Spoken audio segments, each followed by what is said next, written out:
Pwede po ba yan sa phone coolers? Okay, so ang tinatanong niya is itong ating matte magnetic case na nabili natin for our Infinix Hot 60 Pro Plus, no? And yes po, to answer the question, pwede siya sa magnetic na phone coolers kasi yung magnetic ring niya dito is magnetic talaga, no? Hindi lang po siya design. So to prove my point, ito po yung aking accessory dito. Wala kasi akong magnetic phone cooler, pero meron ako dito magnetic ring light. So dikit natin siya dyan. Yan. So as you can see, yan. Kumapit siya agad and malakas din yung kanyang magnet. So kahit na alug-alugin natin siya, hindi siya matatanggal agad.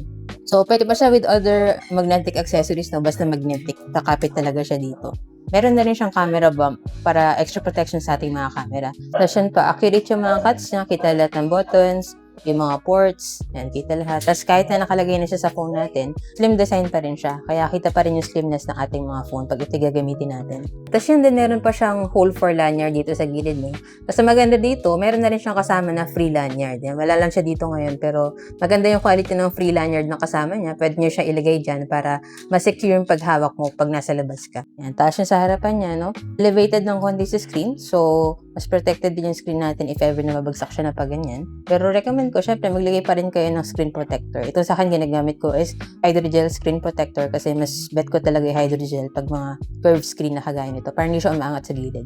Yan. So, this case is available for Hot 60 series na phones. Kung gusto niyo rin po ng ganitong case, no, check niyo na lang po dyan sa Yellow Basket. Diyan ko nabili yun sa akin para same quality and legit store din yung mapagbilan niyo.